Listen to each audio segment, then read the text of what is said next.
va trabajando trabado. Leonides viejo corrioso, 60 años explotado, pero el viejo no ha notado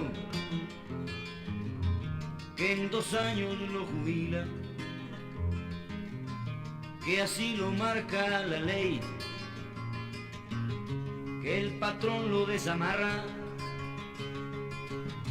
porque ya no da ganancias,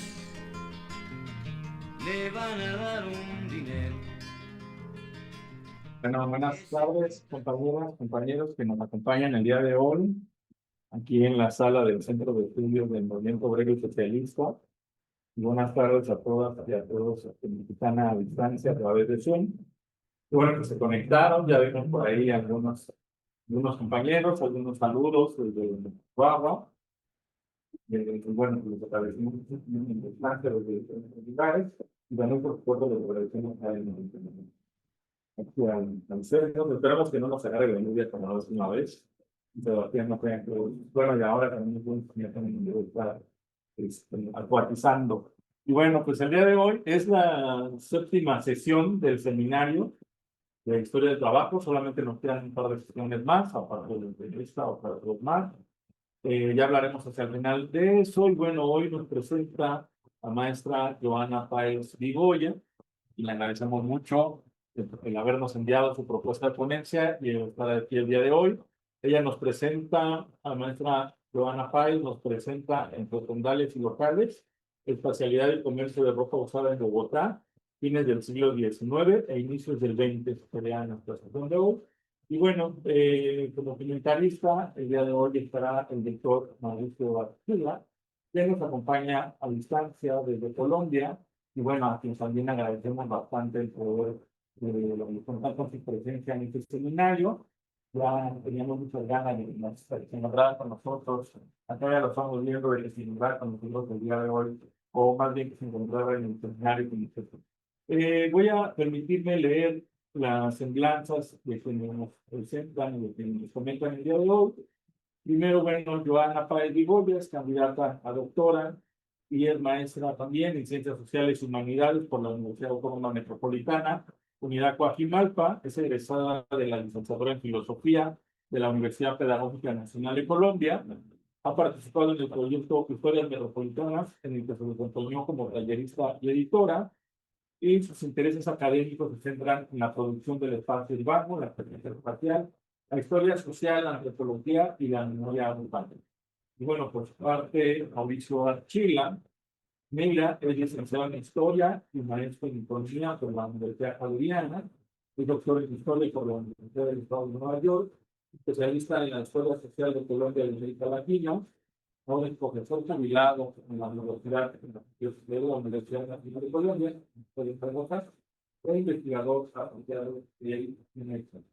Entre sus principales publicaciones se encuentran Cultura e Identidad Obrera, Colombia 1910-1945, Vidas y Venidas, Vueltas y Revueltas, Protestas Sociales en Colombia en 1968-1990. Y su último libro, bastante interesante, Labrar el pasado, reflexiones sobre los tipos de historiador, que, como ustedes saben, es el libro de los intereses de la Universidad Autónoma Metropolitana. Y bueno, antes de darle la palabra a la lista, me permito recordar la dinámica de la sesión. Tenemos una exposición de la ponencia de hoy, que es donde traemos 20 minutos para poder escuchar a la maestra Páez. Después vendrá la presentación del comentarista central, en este caso el doctor Mauricio Archila, que también dispondrá de 20 minutos. Después tendremos un descanso. Si todo sale bien, tendremos café, queremos.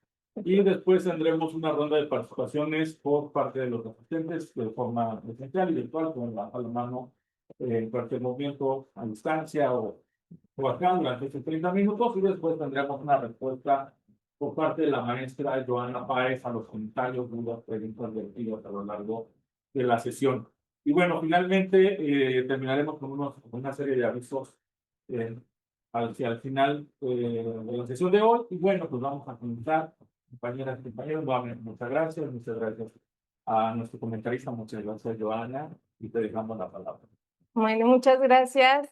Una disculpa por la tardanza, la ciudad está un poco caótica, pero me da mucha alegría pues estar acá en este espacio. Gracias a los coordinadores por la invitación, por permitirme compartir las reflexiones de este trabajo que ha sido muy importante para mí, ha sido el centro de mis reflexiones durante los últimos 4 años.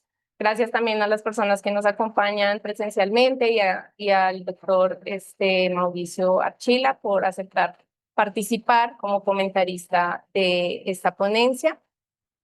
Como bien lo comentaba Miguel, pues hoy estaré presentando una reflexión, una aproximación histórica al comercio de la ropa usada en Bogotá a finales del siglo XIX, inicios del siglo XX. Esta aproximación se enmarca en una investigación mucho más amplia que aborda, digamos, en una temporalidad de mediana duración, varias inquietudes sobre lo que es el comercio de ropa usada en una zona periférica del centro de la ciudad. Y pues dentro de esas reflexiones también indago por las condiciones laborales de los trabajadores y los comerciantes de ropa usada.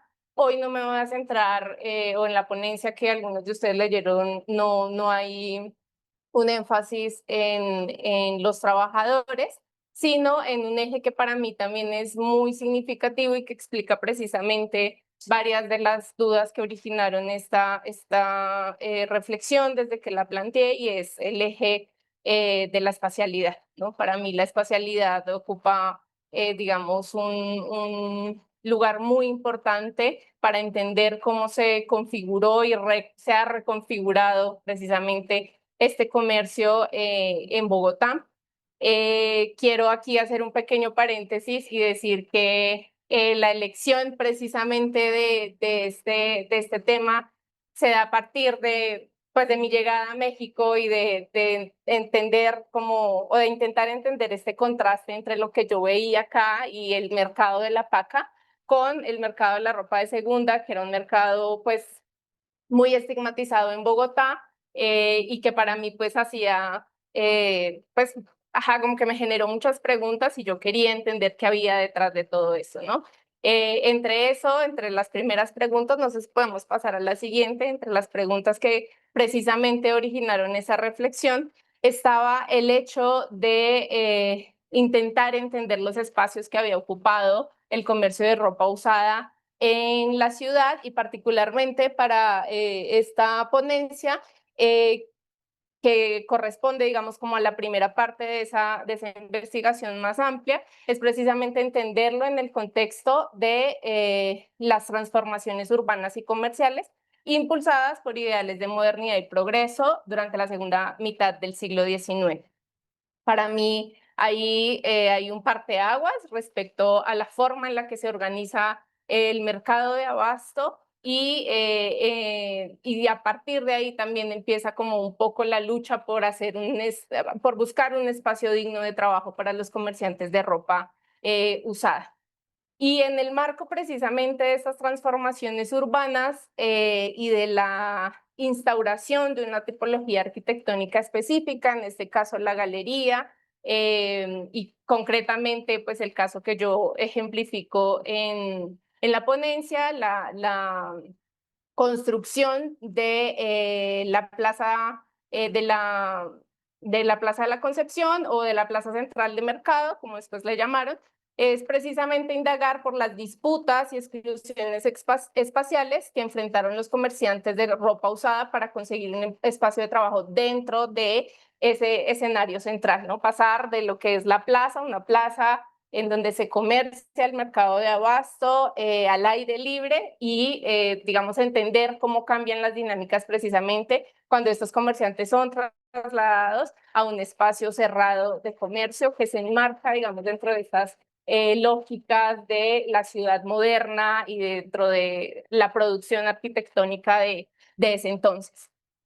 Y un poco también precisamente para entender esa duda sobre la estigmatización específicamente de ese tipo de productos, de esos comerciantes, de la forma en la que circula esos objetos que parece que no tuvieran valor, pero que aún así siguen teniendo un lugar en el mercado y se han mantenido históricamente, pues es precisamente, digamos, mi inquietud era entender por qué surgía este estigma y ahí apunté precisamente a cuestionar, ¿no?, las normativas sanitarias, sobre la moral pública que de alguna manera, por un lado, permitieron, ¿no?, de manera como casi que contradictoria, permitieron la permanencia de ese mercado y por el otro, estigmatizaron también el hecho de que se vendiera o se comerciara este tipo de prendas. Si podemos pasar a la siguiente, por favor. Bueno, en un primer momento, precisamente yo me sitúo durante el primer siglo republicano, un poco para entender precisamente cómo se daban las dinámicas de comercio en la plaza, en un espacio al aire libre.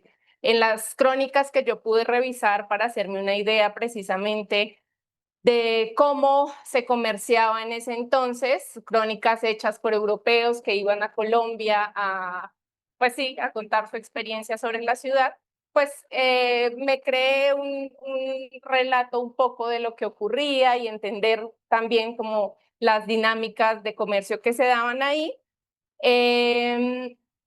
Y hallé cosas muy interesantes precisamente porque no solo era como la perspectiva de la ciudad, sino la cotidianidad de quienes la habitaban. Y en esa cotidianidad también habían referencias muy claras a una distinción, digámoslo, una distinción de clase a partir del vestido, ¿no? Y esto pues resulta muy interesante porque es precisamente como una perspectiva de ciudad moderna no solo reconfigura el espacio o la arquitectura de un espacio, sino cómo configura también otras formas de verse y de habitar la ciudad, ¿no? Para mí, bueno, para mí no, pero digamos dentro del archivo y del material que pude consultar, pues precisamente la instauración de estatuas en estos espacios que estaban dispuestos para los mercados, pues es un parteaguas precisamente para entender cómo se da esta reconfiguración del comercio y la necesidad de establecer o de instaurar espacios cerrados, ¿no? Y hago referencia a la Plaza de Bolívar y a la instauración precisamente de la estatua de Bolívar en 1846, que precisamente plantea unas nuevas formas de habitar ese espacio de la ciudad y marca la pauta o traza la pauta precisamente para establecer un espacio cerrado de comercio. También, no sé si podemos pasar la siguiente, dentro de las crónicas que les comento, pues estaba esta idea, ¿no?, de la modernidad, no solo en lo arquitectónico, sino pues en la vestimenta. Y a pesar de que sí había por parte de las clases altas bogotanas una identidad aspiracional, ¿no?, a retomar toda esta cuestión, ¿no?, todas las modas, en el caso bogotano inglesas, pues también había una crítica precisamente, por otro lado, a esta idea del buen gusto y del buen vestir, y también a los comerciantes que ostentaban esta idea o que de alguna manera se incorporaban también estos discursos sobre cómo verse bien, ¿no? Este es un fragmento que encontré en el periódico El Mosaico en 1859, donde precisamente se le hace esta crítica al comercio de lujo y a esos comerciantes que se lucran precisamente con esta idea o con esta fantasía de que solo lo importado es aquello que da como una garantía de estatus dentro de de esta propuesta de ciudad moderna.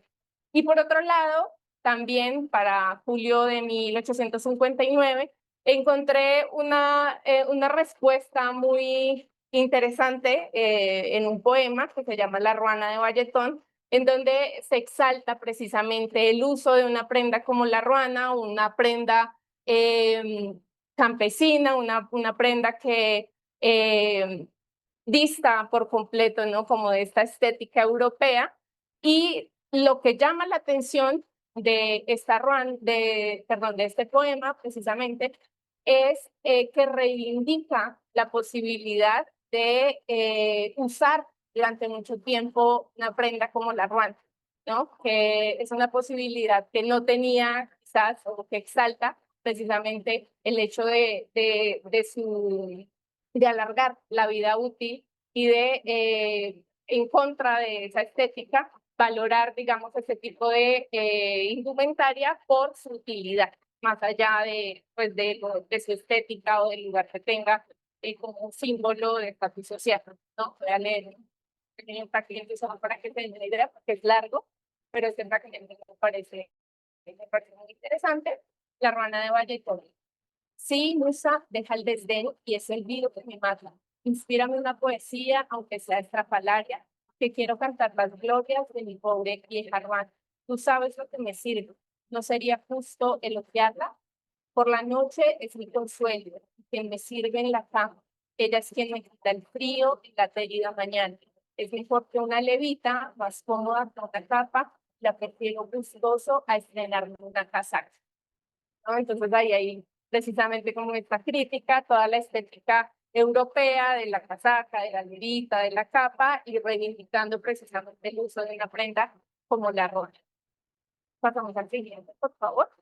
En este contexto, precisamente, la pregunta, digamos, o nos lleva a preguntarnos precisamente la necesidad de incorporar en el mercado de abasto un comercio de ropa usada, ¿no? ¿Cuál es precisamente la pertinencia de un comercio de este tipo? Y en efecto, la primera es abastecer a las clases populares y obreras para que el comercio de prendas usadas representaba una opción económica necesaria frente precisamente a estas dinámicas de consumo de prendas y de moda que priorizaban la estética europea y las prendas de los estilos europeos, particularmente, como les decía, los ingleses. Por otro lado, la circulación de mercancía usada, pues se vio también como una posibilidad de acceder de manera más económica a productos que de otra manera sería imposible obtener, ¿no? Y esto de alguna manera, no para las clases menos favorecidas, sino para las clases medias, podía garantizar un símbolo de estatus y distinción, ¿no? Y finalmente, que esto es algo que me parece muy importante y que también detallo, digamos, en otros fragmentos no específicamente acá, pero no en la ponencia que ustedes leyeron, pero lo voy a nombrar, y es la vinculación de otros oficios y de otras labores necesarias para sostener el comercio de ropa usada, ¿no? En este caso, lo que yo pude encontrar precisamente en los archivos era que el rol de las mujeres era muy importante porque la ropa usada implica, y ya lo vamos a ver más adelante, unas prácticas de cuidado que específicamente de cuidado, de reparación, de limpieza, que precisamente se le asignaron pues en su mayoría a las mujeres, ¿no? O el hecho mismo de la reparación de la ropa, pues muchas mujeres se dedicaron a la costura y demás, entonces fue un trabajo mayoritario, sí, que tuvo como prioridad, digamos, emplear o destacarle el rol de las mujeres, ¿no? Pasamos al siguiente, por favor. Ya la construcción de la Plaza de la Concepción, en este sentido, digamos, con esas transformaciones urbanas, materializó completamente esta idea de encontrar o de disponer de un espacio en la ciudad que replicara esta idea de salubridad, de orden y seguridad para garantizar la venta de los productos de abasto en la ciudad. Y es importante hablar de la Plaza de la Concepción no solo porque fue la primera plaza cubierta de Bogotá, sino porque ya desde ahí se estaba planeando, desde la estructuración de este lugar, se planeó un espacio específicamente para la venta de ropa, ¿no? Y a partir de ahí, digamos que empiezo yo a rastrear con más claridad precisamente en dónde estaban ubicados los comerciantes de ropa de segunda, porque precisamente la espacialización de este comercio y las nuevas normatividades que, digamos, que se impusieron, dadas las condiciones materiales de este espacio cerrado, pues generaron dinámicas de control laboral que hacían más efectivo precisamente o que daban garantías para rastrear precisamente dinámicas comerciales y disputas, sobre todo espaciales entre los comerciantes, que es algo central, digamos, en la propuesta que les presenté en el texto que ya pudieron leer. Y esto, pues, a la vez implicaba, pues, la imposición de prácticas comerciales específicas, ¿no? No solo el cómo estar en el espacio, sino además cómo vender, cómo relacionarse, cómo exhibir la mercancía. Y es muy interesante porque a lo largo precisamente de la tesis he podido ver cómo ha ido cambiando la manera en que se ofertan la ropa usada dependiendo el espacio en el que se ubiquen, ¿no? Entonces, sí es muy interesante. Y aquí lo que encontramos es que la disputa espacial dentro de la Plaza de la Concepción se da precisamente porque los comerciantes de ropa usada no tenían un espacio fijo. Entonces, en contra de esta idea de organización y de local cerrado, pues ellos siguieron replicando dentro de la plaza la idea de exhibir su mercancía en tendales, ¿no? En puestos, digámoslo, que no obedecían como esta idea de legibilidad, de orden, de supuestamente de limpieza. Hay si quieres vamos a la siguiente, por favor. Hay una referencia muy interesante que yo me encontré en archivo y era precisamente una queja en donde los vivanderos, particularmente los comerciantes de granos, se quejaban de la presencia de estos tendales, de estos comerciantes de ropa usada, alegando dos cuestiones. Una, el tema de la salubridad, mencionando que pues era ropa que probablemente estaba contaminada y que eso iba a generar que esa contaminación se expandiera a los otros productos que se vendían en la plaza. Y la otra era que los comerciantes de ropa usada, también alegaban que desconocían, y esto es muy importante, que desconocían el origen de estas prendas.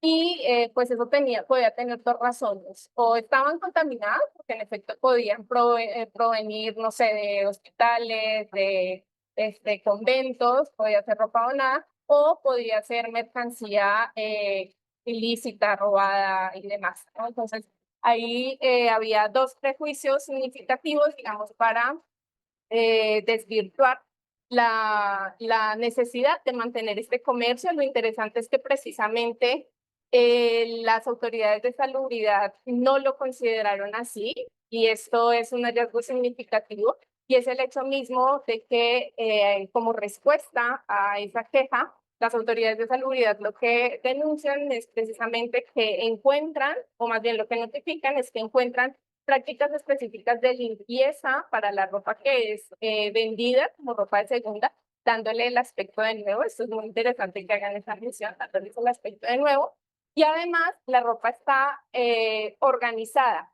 Si bien no está exhibida en vitrinas o algo por el estilo, pues sí está puesta de manera tal que puede leerse o puede identificarse un orden dentro de esa exhibición. Entonces es muy interesante. Y aquí, digamos, lo que vino a pesar fue precisamente el juicio moral sobre el origen de estas prendas y la asociación, digamos, directa a temas delictivos, ¿no? Ese imaginario negativo que se construyó permaneció a lo largo del siglo XX y digamos que cuando uno va a revisar precisamente la prensa de mediados del siglo XX encuentra estas referencias en las que todo el tiempo se menciona precisamente que los comerciantes específicamente de ropa usada son un problema para la ciudad y para el ordenamiento del espacio público. Ok, ya me quedan pocos minutos, pero podemos pasar a la siguiente, por favor. Digamos, para señalar o ya para concretar, digamos, todas estas disputas por defender un espacio y encontrar, digamos, un lugar de trabajo digno para los comerciantes de ropa usada, señalan, o puedo señalar en este mapa precisamente cómo se dio el traslado progresivo desde el punto 1, que es la plaza que comenté al inicio, la Plaza de Bolívar, a el punto 2, que es precisamente en donde se construyó la Plaza de la Concepción, o posteriormente conocida como la Plaza Central del Mercado, hasta el punto 3, que es donde finalmente quedan reubicados por más de 4 décadas, a partir de 1953, que es donde se da el traslado, que en un momento prometió ser temporal, pero que realmente fue definitivo. Y bueno, la historia de lo que pasó ahí es más larga, entonces necesitaríamos otra sesión del seminario para contar qué pasó después de su llegada ahí. Pero me interesa ver cómo, cómo es tan claro precisamente cómo se dio ese traslado y ese desplazamiento. Ya para finalizar, pues quisiera concluir con 4 cositas muy sencillas, y es precisamente que esta ubicación periférica es el resultado de un proyecto modernizador que despojó a los comerciantes de sus espacios laborales. Y siempre, digamos, de lo que he podido rastrear, pues está esta tensión, ¿no?, entre el proyecto de ciudad y las necesidades de los comerciantes, específicamente los comerciantes populares, que están siempre ahí como en disputa por hacerse de un espacio en la ciudad. La otra cuestión es precisamente que las autoridades sanitarias no centraron sus esfuerzos en regular el mercado de ropa, y eso me parece interesante en una época precisamente en donde había tanta atención precisamente para regular estos comercios, digamos que se centraron principalmente en regular aquellos comercios que vendían productos de origen animal o vegetal. Pero la ropa de segunda, digamos, se invalidaron todos estos discursos y todas estas quejas que apuntaban a señalar que estaba contaminada por su origen, mientras que prevalecieron los discursos sobre la moralidad pública que, como les comentaba hace rato, pues forjaron un imaginario negativo sobre los comerciantes de ropa usada. Y por último, pues con este caso, el caso de los ropavejeros en Bogotá, me parece que ejemplifica muy bien cómo se dan estas dinámicas de exclusión sociolaboral, que muestran también estas tensiones entre el espacio, el trabajo y la marginalidad en los contextos urbanos. Gracias. Bueno, pues muchas gracias a la maestra Joana. Espero que ahora sí se escuche. Sí, señor. Gracias por su presentación, gracias por su texto. Muy interesante, comentábamos, está bastante bien estructurado, se lee bastante bien, muy bien redactado. Y bueno, pues para un comentario más extenso, vamos a dar paso le vamos a dar la palabra al doctor Mauricio Archila, quien está conectado desde Colombia justamente y tendrá 20 minutos para su exposición. Muchas gracias, doctor, por aceptar ser nuestro comentarista el día de hoy en el seminario. Le doy la palabra. Ok. ¿Me escuchan? ¿Me escuchan? Sí. Ok. Sí. No, perfecto.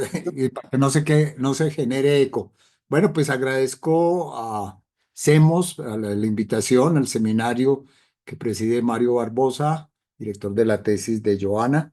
Y pues gracias a Joana también por la presentación, y a los y las asistentes hoy presenciales y virtuales. Con envidia no estar allí directamente, pero en fin, siempre habrá posibilidades. Bueno, comienzo felicitando a Joana por la presentación. Bueno, realmente son 3 felicitaciones, van triples. Pues la presentación, que tiene su énfasis diferente del texto que leí, pues diferente, digamos, sí, no es exactamente lo mismo, y unos énfasis y una presentación gráfica que es muy agradable, muy didáctica también. El artículo, la ponencia, que también, como dice el compañero, se lee con mucho agrado, es muy clara, y bueno, uno alcanza a percibir, y además porque hemos conversado en otros eventos anteriores, en el contexto de Alice y otras organizaciones y entidades, el trabajo de investigación que está haciendo Joana en su tesis doctoral. Entonces, una triple felicitación. Realmente creo que ustedes, los y las asistentes, estarán de acuerdo con eso. Quisiera resaltar algunos elementos. pues eso es de las veces que ante una ponencia no tengo mucho que comentar, de modo que creo que los 20 minutos me van a quedar un poco amplios. Eh, Quisiera resaltar entonces algunos aportes de la presentación y sobre todo de la ponencia que alcancé a leer y lo que alcanzo a percibir de su investigación de fondo. Algo que no dijo allí, tal vez por limitación de tiempo, Joana, es que esta ponencia, presentación, está, digamos, sustentada en una, yo diría, una extensa y rigurosa investigación sobre fuentes primarias y secundarias. En la nota 3, página 2 de su ponencia, las enumera y ya que ella no pudo hacerlo, pues lo hago yo. Dice, en el caso de las fuentes primarias se consultaron los archivos, los acervos, perdón, del Archivo de Bogotá, la Hemeroteca Digital Histórica, la colección digital de fotografía y material gráfico de la Biblioteca Luis Ángel Arango, y así como la colección de arte del Banco de la República. De igual forma se revisaron las crónicas de viajeros europeos, algo muy interesante. Bueno, creo que seguramente también ha revisado otras cosas, además de la literatura secundaria que se ve muy abundante, como pueden ser las novelas costumbristas, las descripciones, y obviamente cuando habla de hemeroteca, toda una revisión de prensa, etcétera. Bueno, primer elemento, pues que quería resaltar. Segundo, creo que la ponencia y la presentación también logran mostrar lo que puede ser, digamos, el desplazamiento de un grupo de comerciantes, llamémoslos populares, porque realmente estamos ante un sector que no puede llamarse, digamos, elitista o ni de lejos oligárquico, sino más bien muy cercano a los sector, o sector popular, muy cercano a los artesanos. De hecho, como Joana muestra, el trabajo de incluso de arreglo de la ropa vieja tenía algo de artesanal, había que, no sé, por lo menos surcir algunas cosas, limpiar, arreglar, doblar, en fin, escoger. Entonces, bueno, es un sector popular muy cercano al mundo artesanal, al mundo de los trabajadores del siglo XIX y siglo XX. Entonces, estamos ante un desplazamiento, como ella lo mostró en el último mapa, del área central, de la Plaza Central, luego Plaza de Bolívar, a la Plaza de la Concepción, que es el grueso de la ponencia, y finalmente a la Plaza España, ya más en la periferia de la ciudad, que de alguna manera muestra, como ella también lo hizo evidente, las concepciones urbanísticas e higienistas, bueno, medicalistas, de medicalización, etcétera, muy propias de la época, de toda esta mirada social darwinista que existía, de la degeneración de las razas y cuestiones que circulaban pues por el planeta y especialmente desde Europa, Estados Unidos hacia América Latina. Mm, eh, Políticas que terminan produciendo una segregación espacial y laboral, como dice ella. Un elemento muy interesante de la ponencia que tal vez no pudo detenerse, Joana, en la presentación, es la riqueza, como ella va mostrando las peleas, las contradicciones, no solo con las autoridades, curiosamente, sino más entre grupos de comerciantes de esas plazas, porque realmente a veces incluso son más las peleas internas que las autoridades como que no le ponen mucha atención a eso. Pues algunos otros vendedores dicen que cómo así que van a vender productos de comida o granos al lado de estas cosas de ropa vieja que pueden ser de muertos o pueden ser de presos o en fin, incluso hasta leprosos, cosas de esas. O sea, toda una mirada higienista y moralizante. Entonces, lo que muestra, ella lo dice en la ponencia, la apropiación de ese discurso higienista por sectores populares, algo muy interesante. Es decir, si uno se pone a pensar en la divulgación de pensamiento, pues empató o fue aceptado, incorporado mucho por lo que podríamos llamar la mentalidad popular de la época. Entonces, eso va a producir conflictos internos que en parte explican también el desplazamiento hacia la periferia de la ciudad. Y es una ponencia y me imagino la investigación va a ser mucho más rica, que va a mostrar esa cotidianidad en el mundo de las plazas de mercado y en el mundo laboral, porque a esas plazas de mercado, a esa plaza precisamente iban pues obreros de la época, artesanos, sectores populares, vendedores ambulantes, empleadas de servicio, cosas de estas. Bueno, entonces, digamos, la ponencia encierra muchas riquezas que, digo yo, tal vez por la limitación de tiempo no se pudieron expresar. Entonces, van algunos comentarios difíciles, realmente me costó trabajo, pero bueno, algunos comentarios pues para aportar de todas formas al enriquecimiento de la investigación y pues un poco al debate que podemos tener a continuación. Lo primero, pues, que es evidente, la misma Joana la señala en un par de pie de página de algo así, que no fue el único sector, y claro, es obvio, no fue el único sector que sufrió este desplazamiento. Ha sido más ilustrado y trabajado el desplazamiento de las chicherías, de estos lugares que creo que son como las pulquerías allí en México, que son lugares donde se vendía la chicha, un fermentado de maíz. mm, que pues no era elaborado, por supuesto, en condiciones higiénicas y que pues de mucho consumo popular, eh, que fue muy atacado en términos higienistas, en términos morales, en términos, bueno, de todo tipo. Y bueno, en fin, eso, además había por detrás el interés de la industria, sobre todo cervecera, de desplazar pues el consumo de la chicha por... Y curiosamente ella menciona en un par de ocasiones que sectores golpeados, tal vez más golpeados, coincidían un poco en ser foco de ataque de esas políticas higienistas. Pero también menciona en algún momento los vendedores de loza, que fueron desplazados a otra parte. Tal vez eso podría de pronto ampliarlo muy rápidamente. ¿Qué otros sectores has logrado encontrar, que seguramente son muchos más, que han sufrido ese desplazamiento?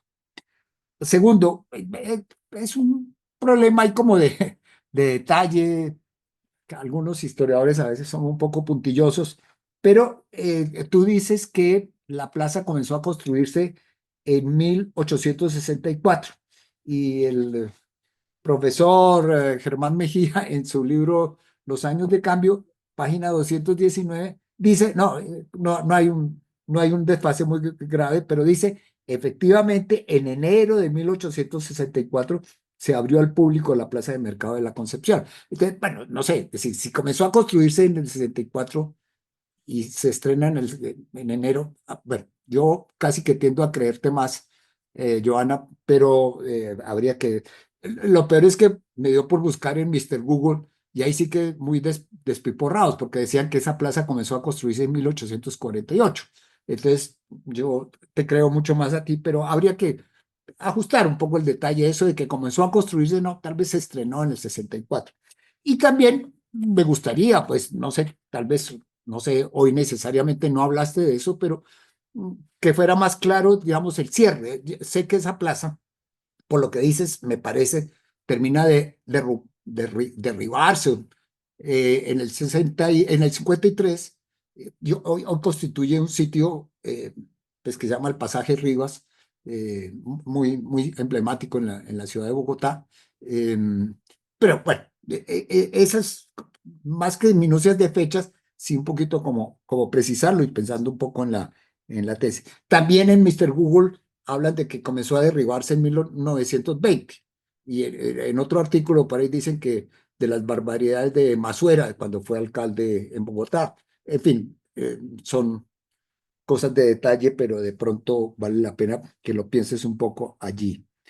Eh, bueno, un tercer elemento que me parece un poquito más de fondo, pero seguramente tiene que ver con el sesgo cuando uno tiene que hacer una ponencia, pues tiene que escoger unos ciertos énfasis y lo mismo en la presentación. Al final de la ponencia tú hablas de una cosa que me parece muy cierta y es que de alguna manera la ponencia ha presentado o ha mostrado pues no solamente toda esta vida cotidiana, aspectos de la vida cotidiana en las plazas de mercado y especialmente en los comerciantes de ropa vieja, eh, digamos, las formas de adaptación y de resistencia. Y bueno, en fin, un poco es mi cantaleta siempre ha sido mirar un poco este otro lado de la cultura popular, de la vida de los, no necesariamente buscando conflictos, pero me hubiera gustado que en la ponencia, seguramente en la tesis lo harás con mucho más juicio, me imagino conociendo a Mario, habrá un énfasis por allí, cómo son las formas de resistencia. Uno alcanza a percibir y estos tipos no se quedaban quietos y en fin, y mandaban memorandos y todo. Y yo no estoy pidiendo que me digan, bueno, hubo una huelga y no sé qué, pero no sé, en la ponencia, por supuesto, no. Al final concluye algo que no logra mostrarse. Creo que se muestra más la cuestión de adaptación que de resistencia y pues me parece interesante como para complementar eso. Y por último, no, en la página 7 hablas de una premisa arquitectónica que es el movimiento fluido. Digamos, desconozco un poco ciertos aspectos urbanísticos o de la teoría de la construcción de la ciudad. Entonces, si nos puedes ilustrar qué es esta cuestión del movimiento fluido. Alcanzo a percibir algo, pero no me queda muy claro. Bueno, termino nuevamente reiterando las felicitaciones, la triple felicitación y de paso también al director porque me parece que hay mérito ahí en eso. Y pues una felicitación también al seminario por tener esta calidad de presentaciones. Yo quisiera tener en mis posgrados ponencias así, presentaciones así. Dejo ahí mi comentario. Muchas gracias.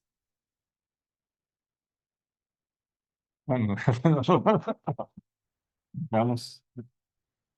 Vamos impactados. Bueno, pues muchas gracias al doctor Mauricio Archila por sus interesantes comentarios. Ya tendremos oportunidad también de reaccionar nosotros como asistentes y bueno, la maestra Joana Páez a los comentarios que vertamos a continuación. Vamos a tomar un descanso de 15 minutos, 10 minutos, dice acá el coordinador del seminario. Tenemos 10 minutos, regresamos digo, a las 5:03, más o menos 5:03, 5:05. Y bueno, ahorita volvemos para los comentarios. Muchas gracias. Bueno, regresamos al seminario, a la 7ª sesión del seminario de Historia del Trabajo. Y bueno, hoy acabamos de escuchar la presentación de la maestra Joana Páez Vigoya, quien presentó Entre Tendales y Locales, Espacialidad y Comercio de Ropa Usada en Bogotá, finales del siglo XIX e inicios del siglo XX. Después escuchamos el comentario del doctor Mauricio Archila, quien presentó algunas ideas acerca de la ponencia que hemos leído y escuchado. Y bueno, en este siguiente punto, en este siguiente momento, daremos paso a que puedan hacer sus comentarios, sus preguntas, dudas, más comentarios. Y bueno, pues podemos participar aquí en la sala del CEMOS o a distancia levantando su mano.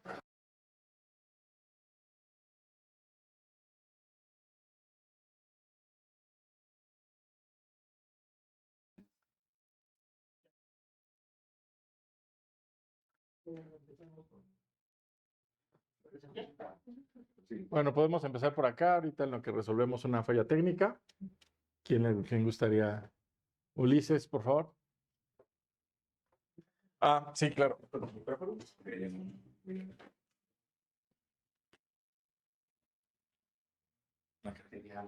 Yo lo detengo. Gracias. Sí, gracias. Bueno, buenas tardes a todos.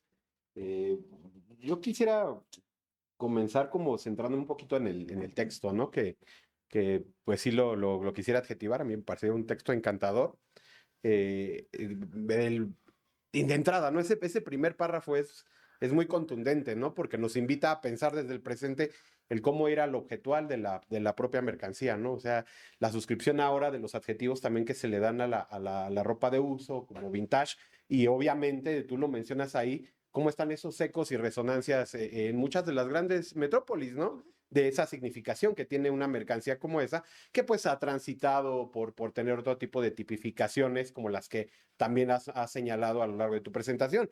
Entonces, bueno, eso a mí me parece como algo que le da todavía mayor valor a la investigación que se está realizando y que, por supuesto, está relacionada con prácticas de consumo que, por lo general, pues tienen que ver con estratos sociales que no son precisamente los más favorecidos. Eso todos me parece que lo comprendimos, está, repito, muy bien resaltado y que, bueno, habla también un poco del contacto que has tenido ahora en tu vida académica aquí en México con relación a un proceso muy paralelo que se da en este entorno de dónde están situadas estas prácticas comerciales, ¿no? Evidentemente, también aquí en el Porfiriato se busca reordenar el comercio de una manera establecida, también se segrega. Quizá la diferencia sería a lo mejor que en algunos casos, como ocurría con los barrios de comerciantes en la Ciudad de México, quizá no se nota ese arraigo, quiero suponerlo yo, como el que hay en Bogotá, ¿no? Eso me parece que quizá podría ser a lo mejor ahí alguna diferencia.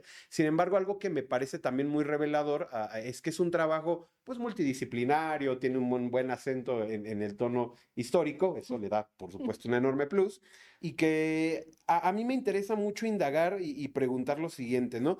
Dentro de estas consonancias, diferencias, acercamientos que se dan a los casos de la venta de la ropa, ¿logras encontrar algún otro nombre que se le dé a los comerciantes? Tú nos dices al final traperos, ¿no? En México por lo general les llaman ayateros, también ropavejeros, ¿no? Eso por ahí me parecía lingüísticamente muy valioso, ¿no? Ellos se asumían como tal, como traperos, ¿no? ¿Verdad? Pero están los otros, los que dicen somos vivanderos, ¿no? Que son como la gente que hace otro tipo de venta, ¿no? Con los comestibles. Esa parte me parece muy importante porque en efecto va dando identidad a un sector laborante, ¿no? Que tradicionalmente pues está estigmatizado precisamente por lo que vende. Eso sería como una parte, ¿no? Incluso esas correspondencias me invitaban a pensar mucho ese comercio en la Ciudad de México que también ha pasado por una serie de cambios, transformaciones que tú también señalas ahí y que, bueno, a lo mejor, por ejemplo, en el caso de Tepito le llamaban menaje, ¿no? Y cuando el menaje realmente es como todos los accesorios o elementos que tiene una casa para vender, ¿no? Pero también menaje, ellos lo ocupan para significar a la ropa. Eso era lo que me parecía interesante, ¿no? Entonces, aquí la idea de estos lotes de ropa como la reciben, tenemos una idea todavía más precisa de repente de cuáles han sido esos casos, porque claro, leímos el texto donde tú nos indicas, bueno, el origen sigue siendo dudoso, se está precisamente cuestionando, ahí está el tema de la higiene, pero esa era una, y la otra gran duda que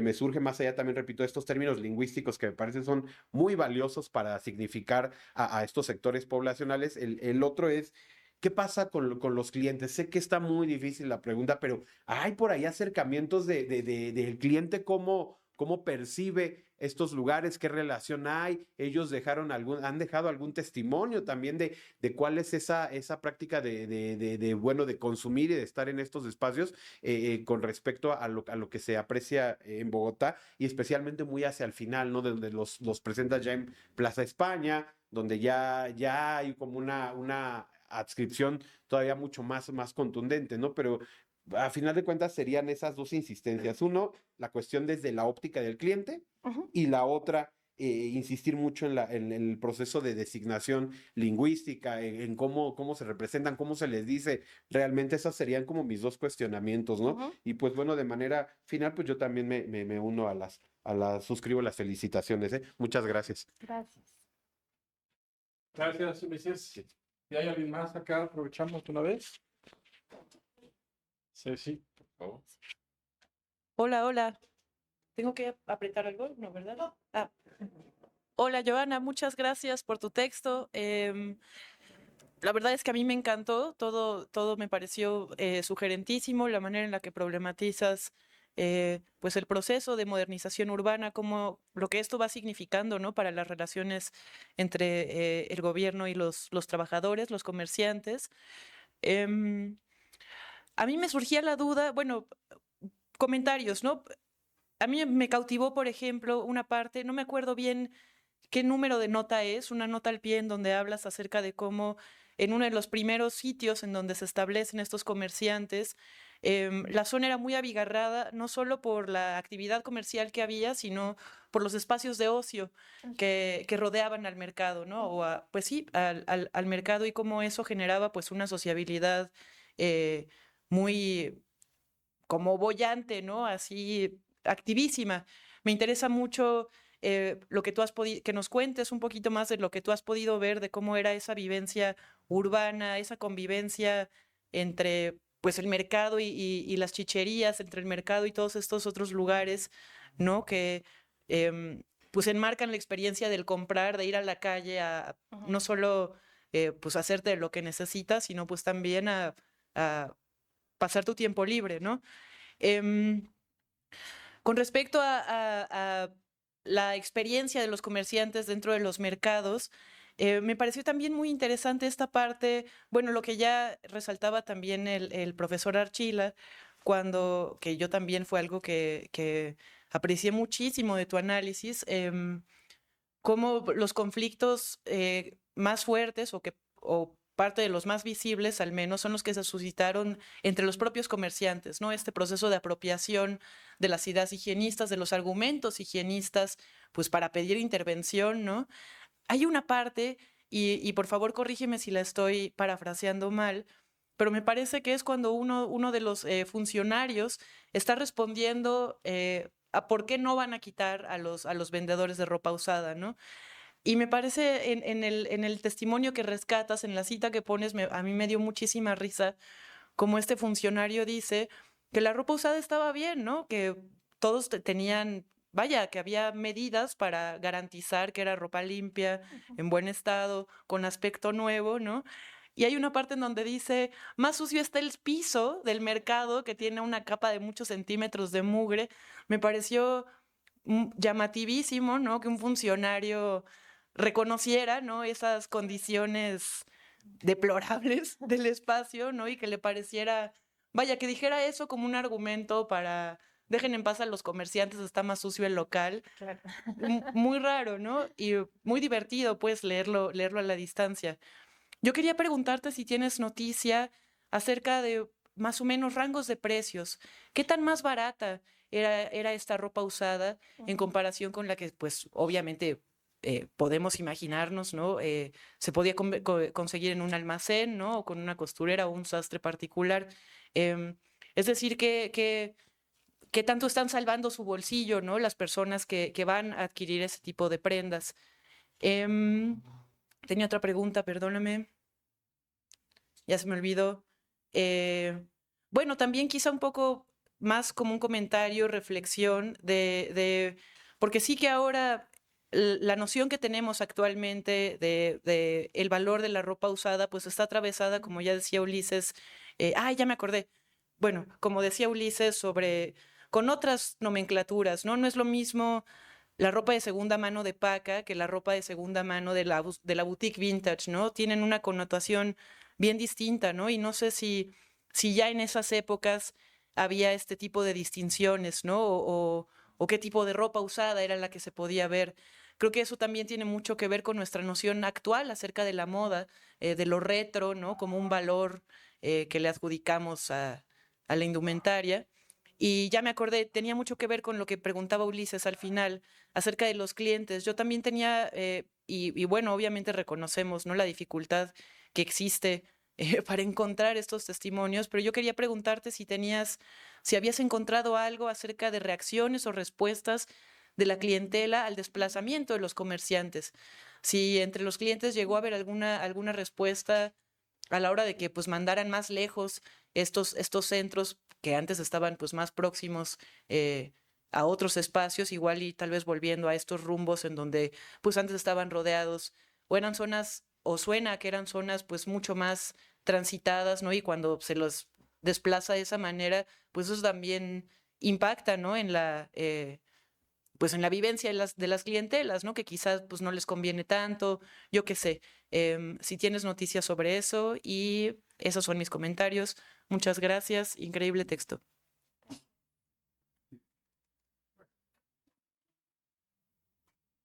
Gracias. Bueno, ¿alguien más por acá? Compañero. Compañero, acá es para que oigan en el Zoom. ¿Va? Ok. Gracias.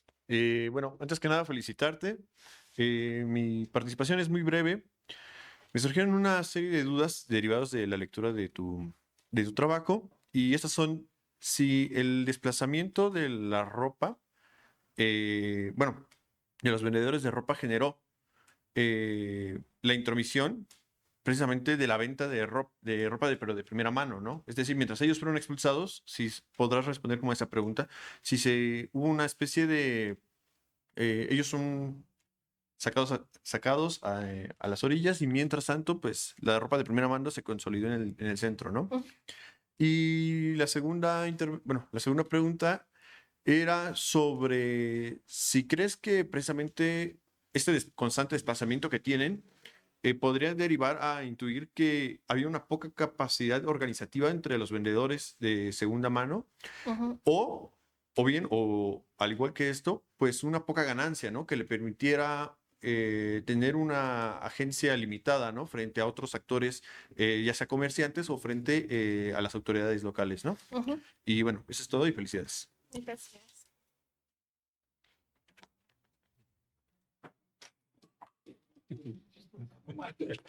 Gracias. Muchas gracias, compañeras, compañeros que están acá en la sala. Si hay alguien a distancia que quiera levantar la mano, ese es el momento adecuado. Mientras se animan, Andrés Gutiérrez. ¿Lo podemos poner, Sebastián? ¿O leo uno primero?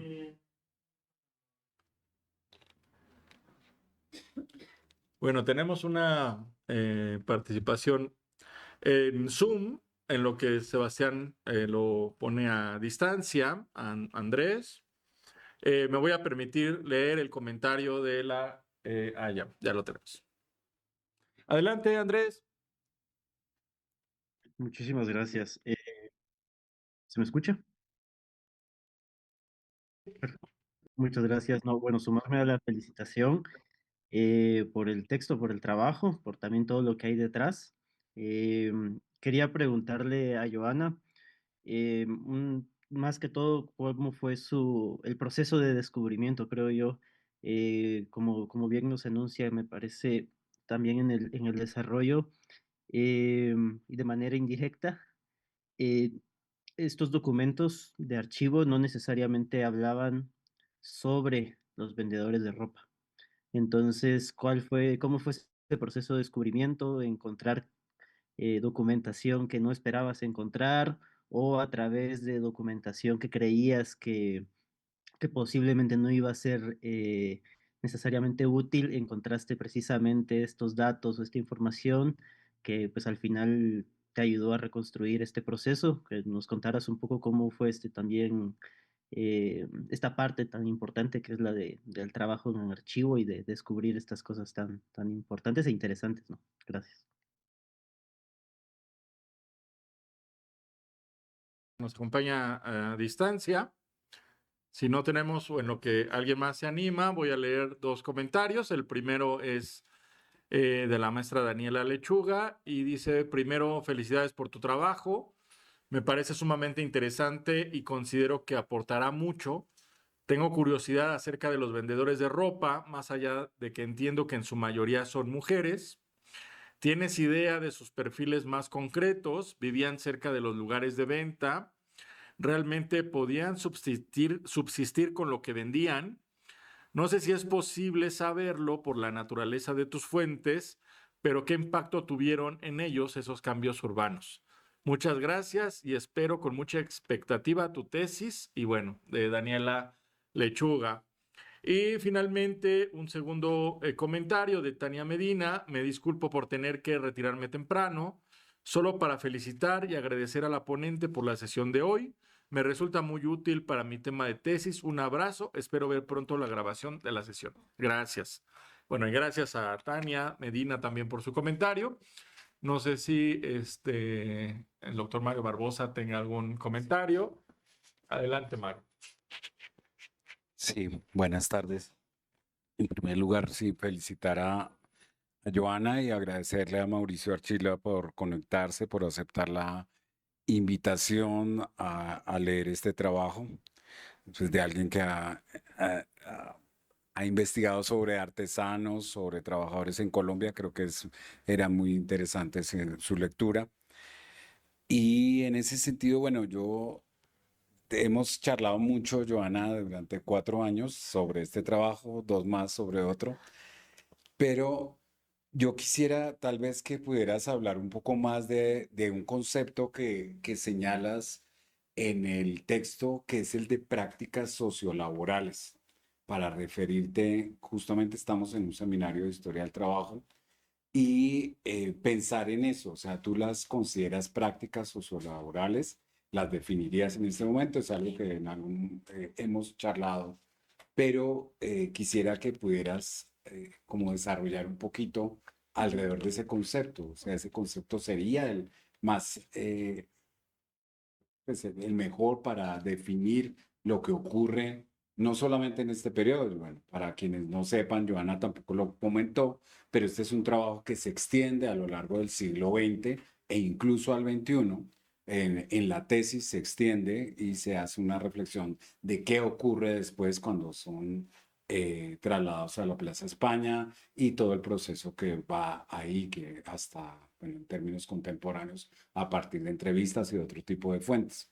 Entonces, se podría hablar como de ese concepto que enriquecería, como, ¿cómo lo podrías definir? Esa sería mi única pregunta, porque lo otro ya hemos hablado mucho. Gracias, Mario. Muchas gracias por tus comentarios. Muchas gracias por los comentarios a todas y todos quienes están en la sala y quienes nos acompañaron a distancia. Me permitiré comentar algo así también muy, muy breve. Bueno, 3 cosas. La primera, la cuestión de la espacialidad, lo comentaste al inicio. Muy interesante, particularmente viéndolo desde la historia, ¿no? Que muchas veces pareciera que nos interesa más el tiempo. Creo que incluso lo hemos comentado ya en el seminario. Pareciera que nos interesa más el tiempo y a veces el espacio lo dejamos de lado, considerando que es parte integral, pues, de la concepción del mundo que puedas tener desde una perspectiva más filosófica, ¿no? Entonces, bueno, el espacio acá no solo importa, sino finalmente también está jugando un papel bastante relevante, sobre todo en la organización sociolaboral, que me parece muy atinado el concepto. Habrá que repensarlo a la luz de esta espacialidad, ¿no? Que yo creo que es bastante interesante. Yo creo que ya lo hicieron, habrá que ver cómo es el asunto, ¿no? Pero bueno, yo creo que ese es algo muy interesante que nos llama a la reflexión para quienes estamos preocupados muchas veces por esta transformación del espacio y y menos a veces por el espacio, ¿no? O sea, como más por el tiempo y menos por el espacio. A eso trato de referirme. Yo creo que eso es muy importante y debería de estar necesariamente dentro de todas las investigaciones, o por lo menos sí plantearse como un elemento importante transversal de reflexión a la hora de acercarse a la investigación, que me parece que está presente particularmente en el manejo de fuentes, que ya las describía el doctor Mauricio Archila, que me parecen muy interesantes. El poder incluir también los diarios de los viajeros, que también existen en México y que también han jugado un papel importante para las descripciones y para comprender las dinámicas sociales, sobre todo en las ciudades, ¿no? Particularmente en la Ciudad de México. Y bueno, otro punto que me parece importante resaltar, y lo comento porque me llamó la atención, porque realmente creo que esa es la primera o la segunda página en la que lo comentas, de, bueno, vamos a instalar la estatua de Bolívar, ¿no? Y así de, qué conveniente, ¿no? Es en medio de la plaza y ustedes se van a ir. O sea, realmente me pareciera que estos discursos modernizadores, higienistas, pues los empezamos a ver en otros momentos de la historia y no solo a mitad del siglo XX, por ejemplo, donde hay grandes transformaciones en las ciudades latinoamericanas, particularmente, bueno, en el caso de México, sobre todo en la parte de la centralidad, donde empieza a haber una disputa por la centralidad, de quién debe estar en la centralidad, o sea, quién debe habitarla en todo el espectro de lo que es habitar, no solo vivir, sino también trabajar ahí, quién debe estar y quién debe ser dentro de la centralidad, y a partir de eso se va a concebir también el proceso de renovación urbana. Y esto no solo es exclusivo entonces de mitad del siglo XX, sino que vienen de procesos atrás, y que no solo es exclusivo también de estas reformas haussmannianas, ¿no? En París, sino que lo empezamos a ver en otros sitios, y me parece que ese discurso higienista pues viene bien en un montón de veces, ¿no? O sea, si vamos ahora a los mercados, pues también podemos lanzar el mismo argumento y volver a decir, vamos a destruir toda la Merced y vamos a construirla de nuevo, que realmente es lo que hacen también a mitad del siglo XX, ¿no? Para cambiarla de lugar, que estaba en un sitio, la mueven a otro, a un mercado más higiénico y todo esto. Y esa sería como también una pregunta, ¿no? Me parece, y es muy atinada la cita porque la referimos, bueno, se ha referido varias veces, donde uno de los vendedores dice que no puede estar vendiendo ahí sus cosas al lado de la ropa vieja, ¿no? Y preguntar cómo es que adopta este discurso también, ¿no? O sea, lo adopta por sí, lo adopta por una autoridad, por una disposición normativa, es decir, te voy a cerrar el changarro si no atiendes las necesidades higiénicas. Ah, bueno, pues uno de higienas es el que está aquí al lado y además me cae gordo, ¿no? O por decir, yo ya estoy interiorizando el discurso higienista y finalmente también lo adopto para segregar a lo otro que vende otra cosa. No sé, esa me llamó mucho la atención de cómo se empieza a adoptar un discurso particularmente higienista, a lo mejor no tanto por él, que sea totalmente bajo estas ideas, sino que pues quiera vender más, no sé, como esta parte más pragmática al final para adoptar este discurso. Y que bueno, eso creo que es interesante y me lleva a otras reflexiones que tienen que ver con lo que ya comentaba Ulises, ¿no? Me parece que la parte del consumo también es bastante relevante, o sea, de donde quiera que se le vea la ponencia o cualquier fragmento que uno agarre, hay material para poder profundizar, para problematizar, para repensar. Y yo creo que eso es muy interesante, muy relevante de tu trabajo, particularmente quiénes están consumiendo y cómo van a configurar, y no sé si ahí hablar, ya lo adelantaba Cecilia, pensar como la moda en este momento, que lo refleja la cita y el documento que pusiste, ¿no? O sea, yo prefiero usar una ruana, y que yo, bueno, me pregunté qué era una ruana y el doctor Mauricio Archila lo dijo en Zoom, pero ya no pudieron escucharlo, es parecido a un poncho, ¿no? Entonces esa era mi primera duda que se contestó luego, pero ¿cómo es que se va configurando el uso de la ropa, ¿no? Y eso me lleva a una reflexión de ahora y de actual, y creo que también pasa un poco, como lo explicas al inicio de tu trabajo y de tu ponencia. En algún momento me pregunté, ¿yo me he visto así porque me gusta vestirme así? ¿O me he visto así porque es la única ropa que hay en la paca? O sea, no sé hasta qué punto este mercado, incluso popular, puede incidir en esas cosas de lo que yo me estoy poniendo, y lo que yo me pongo no solo es un trapo, sino empieza a formar parte también de mi identidad, que se va reflejando en esta perspectiva de clase que ya también llamabas la atención hace un momento, ¿no? Y creo que eso tiene que ver con las prácticas comerciales, pero también con las prácticas sociolaborales, porque evidentemente quien vende también usa, ¿no? O también promueve, y qué mejor que promover que ponértelo. No sé, como que esas partes son algunas cosas para la reflexión, y bueno, yo con eso terminaría. Muchas gracias nuevamente por presentarnos ponencia, por compartirnos tu trabajo, y adelante con esa tesis. Muchas gracias a todos por los comentarios. Creo que son varias cosas muy interesantes que enriquecen precisamente esta reflexión. Eso es, digamos, lo más significativo cuando uno pone precisamente en diálogo este trabajo que pues lleva igual como tanto tiempo de dedicación y de esfuerzo, y es muy bonito pues que puedan recibirlo de esta manera y de verdad lo agradezco. Quisiera a ver si logro organizar mis ideas, porque la parte de la respuesta siempre es como complicada, pero se enuncian cosas muy interesantes. Para algunas tengo respuesta, para otras no, pero bueno, ahí las iré comentando. Respecto a las fechas, bueno, agradecerle al doctor Mauricio Archila, de verdad, me honra mucho que haya que haya participado hoy con sus comentarios. Se lo agradezco mucho. Yo creo que no lo aclaré, pero tú lo precisaste en mi semblanza, pero pues yo no soy historiadora de formación, y esta fue una aventura, realmente aventurarme al archivo y a las fuentes y a buscar.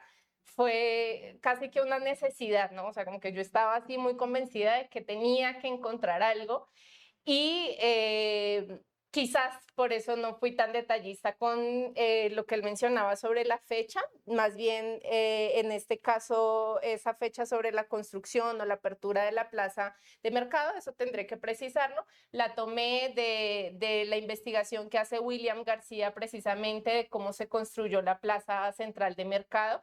Es una investigación del 2017 que para mí fue muy significativa porque digamos, me presentó esa plaza que yo desconocía y fue como ese primer acercamiento y ya desde ahí pude pensar qué pasaba adentro, ¿no? No solo cómo, digamos, se había producido, porque es el enfoque que él le da, pensar en cómo se impuso esta tipología arquitectónica, pero en mi caso, pues yo quise pensar la plaza desde dentro. Por eso quizás no me detuve tanto en las fechas, es la fecha que yo retomo ese trabajo, pero pues si es necesario, revisar precisamente nuevamente las fuentes y demás, pues lo haré, igual agradezco mucho el comentario. En ese sentido también pues quisiera comentar que esto que señalaba él sobre el cierre de la plaza, pues sí, en efecto, ya la ciudad estaba rebasada y eran tiempos de cambio en donde se generó precisamente como una apertura a nuevas vialidades. Y en ese sentido, la apertura de la carrera 10ª generó precisamente o motivó, además de que ya este espacio estaba desgastado, de que estaba descuidado y demás, generó precisamente como más motivos para decidir finalmente eliminarla, pero además también había una campaña detrás que seguía insistiendo en la idea de que esto era un foco de contaminación social, moral y demás. Entonces, sí era como una necesidad muy apremiante para, digamos, los urbanistas de la época, ¿no? Entonces, sí o sí, era como ese propósito, sí o sí tenían que eliminar la plaza, ¿no? Era necesario sacarla de ahí, por eso también se da un poco el cierre y este desplazamiento, que en efecto, pues no todos los trabajadores fueron desplazados hacia la zona de la Plaza España, que de hecho lo cito en una plaza, era el lugar menos, digamos, menos acondicionado en la ciudad para establecer un comercio. Y aún así, en oposición precisamente a la perspectiva y a las necesidades de los comerciantes, los enviaron para allá. Los comerciantes de alimentos, por ejemplo, de verduras, de frutas, se instalaron después en la Plaza de Palo Quemado, que es una plaza que, pues, que tiene actualmente, pues que está vigente, no pasa así en el caso de los comerciantes de ropa usada, pero la Plaza de Palo Quemado es una plaza muy importante de abasto en Bogotá, y allá precisamente se reubicaron a estos comerciantes de frutas, de verduras, de carne, etcétera. Ok, con la referencia a las formas de resistencia, más bien lo pensaba como una invitación, ¿no? A pensar qué había pasado después.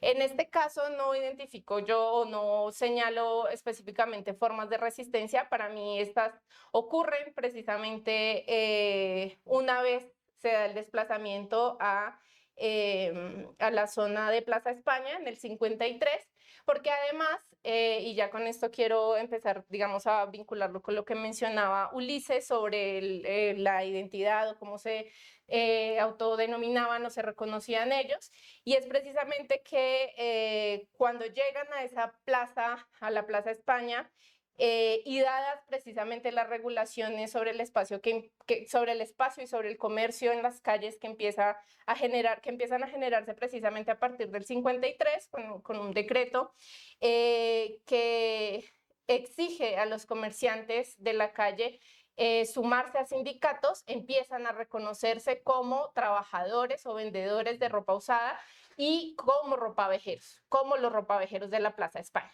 Entonces ahí evidentemente no se reconocían como traperos, pero sí durante mucho tiempo fueron los ropavejeros, y a partir de ahí se generó este sindicato y estas formas de resistencia por ocupar un lugar que pues sí fueron muchos años, o sea, fueron más de 40 años en resistencia, ocupando un espacio, haciendo clientes, justamente enviando ropa a otras zonas del país, porque esto es importante, a diferencia del caso mexicano, el comercio de ropa usada no es un mercado transnacional. Nosotros no recibimos ropa de otros países, pero la ropa que se recolecta de Bogotá sí abastece no solo a los sectores populares de Bogotá, sino a la clase, a los trabajadores campesinos de las zonas rurales del país. Y eso es muy interesante porque pues ahí hay un motivo más, ¿no?, para entender la relevancia histórica de este comercio. Es muy difícil, en efecto, identificar cuál era la perspectiva de los clientes en esta primera fase de la investigación, que es justo lo que yo, digamos que fue la base para la construcción de este texto que les presenté hoy. No hay referencias específicas a los clientes, esas, digamos, las encontré de manera posterior en la prensa de mediados del siglo XX, en donde sí hacen una alusión a las ventajas de comprar ropa usada, ¿no? Como de adquirimos acá productos, zapatos, ropa, para el trabajo, para ir a la escuela, etcétera, a precios muy cómodos, pero de fondo lo que estaba en el discurso de los clientes, al menos lo que se registraba en prensa, era la vergüenza de asumir que se compraba ropa ahí. Y eso es muy interesante, la verdad, yo tengo que decirlo, no es un asunto en el que yo haya profundizado en la tesis, pero pues quizás a partir de hoy se genere por ahí alguna reflexión. Y está esto, ¿no? Está esto de fondo, el no querer asumir que vistes a tu familia con ropa usada, que tienes que ir a la Plaza España a vestir, a buscar ropa entre el cúmulo y los montones y las bolsas y los costales, ropa que la única garantía es que es pues a buen precio y que es de calidad, porque también lo reconocen así, ¿no? Entonces es muy interesante, insisto, yo no había planteado pues la perspectiva de los clientes, pero quizás pueda incorporarla. De fondo, lo que me parece significativo es que a lo largo del siglo XX, como les digo, está esta cosa del pudor, de la vergüenza, del sentirse mal, ¿no?, por usar algo usado, y también de decir, bueno, lo compro, pero igual no confío en que acá lo hayan limpiado, entonces llego a mi casa a limpiarlo, o sea, justificando el por qué comprar este tipo de ropa, ¿no? Entonces está también muy interesante. Respecto a las actividades de ocio, sí, no hice referencia acá, en el documento más amplio sí lo señalo, y es que precisamente los espacios de entretenimiento y de ocio que se construyeron alrededor de la plaza de mercado fueron centrales no solo para los comerciantes, sino en general para la clase trabajadora de la ciudad, ¿no? Entonces estaban las chicherías, esas que ya hacía referencia el profesor Mauricio Archila, que fueron desapareciendo de la ciudad. Ahorita nuevamente como que cobraron relevancia. Ya la última vez que fui a Bogotá hace 2 años, pues había letreros en inglés invitando, ¿no?, a tomar la bebida ancestral de no sé qué, y yo, ok. Sí, pero fueron lugares muy perseguidos igual, porque pues eran lugares en donde también estaba esta idea de la contaminación y de la contaminación moral, ¿no? El hecho de que estos lugares existieran iba en contra precisamente de esta idea de una ciudad ordenada, limpia, segura. Entonces también fueron lugares muy perseguidos, y hay algunos retratos precisamente de pintores costumbristas en donde se ve precisamente a estos trabajadores disfrutando de las chicherías, y ya bueno, creo que son espacios significativos, pero pues hay investigaciones, digamos, que ahondan un poco más en cómo se construyeron estos espacios de ocio para estas clases populares. El rango de precios, súper difícil, o sea, no es posible tampoco identificarlo, al menos en ese tiempo. Sí hay algunas referencias en prensa posterior, en prensa de 1970, hay algunas referencias al costo de los zapatos, y al costo en el que se compran y al costo en el que se venden. Y esto es muy importante porque el mercado de segunda es un mercado muy rentable. En realidad, la ropa, los zapatos se compran a costos, de verdad, o sea, que no me lo creen, no me lo van a creer, pero si es ropa y zapatos, son productos que se adquieren a precios muy cómodos, se venden muy baratos y aún así hay un margen de ganancia muy amplio. Entonces, sí, pero bueno, aquí justo con eso que mencionas voy a hacer una aclaración con respecto a los procesos de recolección, porque a diferencia precisamente del caso mexicano, y era un poco lo que les mencionaba sobre los procesos, sobre el hecho de que en Bogotá se recolecte la ropa y se distribuya a otras zonas del país, aparecen trabajos precisamente alrededor del comercio de ropa usada. No son solo las costureras, no son solo los zapateros, sino que están los recolectores de la ropa. Y estas figuras, estos trabajadores, no han sido tampoco reconocidos en la historiografía urbana. En el caso bogotano se les conoce como salderos, y estos salderos van de barrio en barrio, barrios populares, recolectando ropa, pero hay algo muy interesante en este proceso de recolección, y es que hay un proceso de trueque. Entonces, como son barrios populares y en el centro de la ciudad la comida sale más barata o hay más posibilidad de conseguir insumos a mejores precios, pues en algún momento que hablaba con un saldero me decía, no, nosotros llegamos a trabajar a Bogotá porque es gente que viene de otras zonas de Bogotá, comprábamos huevos, comprábamos cosas que pudiéramos intercambiar en estos barrios populares y la gente nos daba una camiseta, unos zapatos, etcétera, etcétera. Este proceso de recolección cambia cuando se da, por ejemplo, en barrios de mayor estrato. Desafortunadamente creo que pues ya muchos saben que está este tema de la estratificación social en Colombia, y aquí lo que opera para la recolección de la ropa, por ejemplo, son pues más bien discursos que tienen que ver con la caridad, ¿no? Entonces se pide ropa para donar. Digamos que es una cuestión muy interesante porque el mercado de ropa usada vincula a muchas personas y muchas instituciones que digamos que no están retratadas directamente acá, pero que hacen parte precisamente de ese mercado tan amplio. Y para mí también era importante, no lo hago en este caso en la ponencia, pero sí en el trabajo más amplio, reconocer el trabajo de estos alderos que tampoco pues han sido nombrados, ¿no? en la historia urbana. Ay, no sé qué tiempo queda ya, me emocioné hablando. Pero bueno, Ya llevas como 20 minutos. ¿Ya? Sí, pero Ay, tú. ok. No, bueno, creo que me quedo con varias cosas porque hasta ahora voy así como por partecitas, pero a ver, pues ya para cerrar, bueno, respecto al trabajo en archivo, precisamente como no había, digamos, información y no había, esta zona de la ciudad no estaba en el centro de las preocupaciones históricas, realmente el trabajo en archivo fue un trabajo muy minucioso, que me costó mucho, pero también fue muy valioso porque de verdad cuando me encontraba con el archivo y veía alguna referencia, por ejemplo, cuando encontré este fragmento, este documento en donde estaba el fragmento que cité sobre la queja por el tendal, de verdad que yo casi lloraba, o sea, porque yo decía, esto es hermoso, o sea, yo no podía creer que estuviera ahí porque me habían desahuciado, o sea, me desahuciaron, me dijeron, no vas a encontrar nada, es muy difícil encontrar información sobre esa zona de Bogotá. Entonces, siento que en medio de todo el trabajo que fue enfrentarme precisamente con una disciplina que no conocía a fondo y con este trabajo en archivo, pues fue muy valioso ver, digamos, cómo fui encontrando poco a poco las piezas y ya, pues ya se armó un trabajo ahí muy, muy, muy interesante.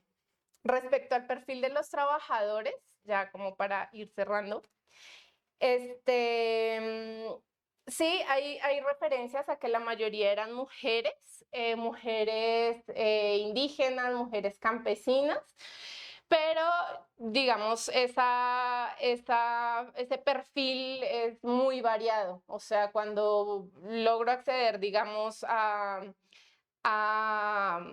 archivos posteriores a esta época, o más bien que me permiten como ver de manera más amplia. Por ejemplo, los líderes de los sindicatos eran hombres. ¿no? Entonces ya hay como una apertura precisamente a pensar en quiénes estaban ahí ejerciendo estas labores, pero básicamente cuando hice la reconstrucción de estos perfiles de los trabajadores, pues era gente que venía de zonas rurales de todas las partes del país, y que en esta necesidad de vincularse laboralmente en una ciudad para la cual no tenían como la experiencia o no podían acomodarse como en otras actividades laborales, la ropa de segunda fue una opción y por eso muchas familias viven de este comercio. O sea, es un comercio importante porque realmente no solo emplea a muchas personas, sino que abastece de ropa a estos sectores. Ajá, que pues para los que resulta muy significativo poder eso, ¿no? Poder adquirir un pantalón, una camiseta por un precio módico. No sé, yo creo que lo dejo ahí, me quedan algunas preguntas, pero bueno, tengo como muchas anotaciones. Si quieres contestar, Y ya. podrías tomar 2 minutos. Bueno, bueno, hay una pregunta que me llamaba mucho la atención y era esto, ¿no? ¿Cómo se adopta cómo se interioriza el discurso higienista? Hay un trabajo muy interesante de Cristina Sánchez sobre los trabajadores de ropa de las tiendas departamentales acá en Ciudad de México. Y algo en lo que coincido con Cristina, precisamente en la reflexión que hace o en la caracterización que hace de estos comerciantes, es que hay una incorporación de una estética del comerciante. Hay un deber ser casi del comerciante, cómo se debe comportar, cómo debe atender, cómo debe vestirse y demás, ¿no? Entonces, un poco este tipo de prácticas aparecen precisamente cuando el espacio comercial deja de ser un espacio abierto y se vuelve un espacio cerrado. A lo largo de, digamos, de las distintas reubicaciones que han tenido los ropavejeros, pues me he percatado de que siempre van a generar esa incomodidad porque no se acogen a estas formas del deber ser o de la estética del comerciante. Hago una pequeña caracterización también, y es que precisamente lo que tú decías, ¿no? O sea, los comerciantes se visten también con la ropa que venden, ¿no? Y esta no es ropa precisamente que vaya como en la misma línea de una estética o de una moda en particular, ¿no? Entonces, por eso siempre se generan esos conflictos al interior de estos espacios comerciales, porque de fondo, pues está esta mácula, ¿no? De venir de la calle, de portar cierta ropa, etcétera, etcétera. Entonces, creo también que fue un hallazgo interesante ver cómo precisamente las disputas más graves estaban entre los comerciantes y no con las autoridades, ¿no? Entonces, pues nada, yo lo dejaría hasta ahí. Muchas gracias a todos por sus comentarios y pues hacemos por el espacio. Bueno, pues muchas gracias, Joana, por tu presentación. Quisiéramos seguirte escuchando porque cada vez que dices algo profundizas en la misma ponencia, ¿no? Entonces, qué interesante, qué extraordinario trabajo. Habrá que leerlo cuando termines. Y bueno, pues muchas gracias a Joana y por participar en el seminario y le entregamos su constancia. Gracias. Muchas gracias. Y bueno, también muchas gracias al doctor Mauricio Archila, que nos acompaña por allá desde Colombia. Le enviaremos el día de mañana su constancia virtual y cuando lo veamos por acá le daremos su constancia impresa también. Pero bueno, muchas gracias. Muchas gracias por esos atinados comentarios, por problematizar el trabajo que hemos leído y que hemos escuchado. Y bueno, una vez dicho esto, muchas gracias a todos y a todas que vinieron el día de hoy a la sesión, a la 7ª sesión. Y muchas gracias a quienes se conectaron a distancia, también a todas y todos. Y solamente comentar que en nuestra próxima sesión se presentará la ponencia titulada La Sociedad Filarmónica Mexicana como síntoma y motor de la transformación de la posición social de los músicos durante el último tercio del siglo XIX, y nos presenta la maestra Cecilia Vargas Ramírez, quien afortunadamente se encuentra acá con nosotros. Y bueno, nosotras y nosotros, y bueno, pues también una ponencia que anuncia ser bastante interesante, no se la pierdan. Sigan a nuestras redes de Facebook para ver cuándo será. Y de una vez les digo que es el 13 de noviembre en la Casa del Tiempo, jueves 13 de noviembre en la Casa del Tiempo. Bueno, yo quería crear expectativa, pero bueno, si tengo que decir que nos vemos el próximo 13 de noviembre, como saben todas y todos, en la biblioteca de la Casa del Tiempo. Por allá los esperamos y bueno, mandaremos la ponencia y la invitación en su justo momento, una semana antes de la sesión. Y bueno, por otra parte, y finalmente para terminar, no se olviden que estamos en esta semana, es la semana de la Feria Internacional del Libro del Zócalo, y bueno, pueden acudir al stand del Centro de Estudios del Movimiento Obrero y Socialista, que está en la Carpa 2 y es el stand 94, en el que pueden encontrar no solo la revista Memoria, que también ya tiene un buen arsenal de números, sino también nuestras más recientes publicaciones. Bueno, los esperamos y las esperamos por allá. Y bueno, pues muchas gracias también a Sebastián y a Jules, que están echándonos la mano acá, siempre al pie del cañón con las cámaras y micrófonos. Gracias. Y bueno, nos vemos en la próxima, compañeras, compañeros.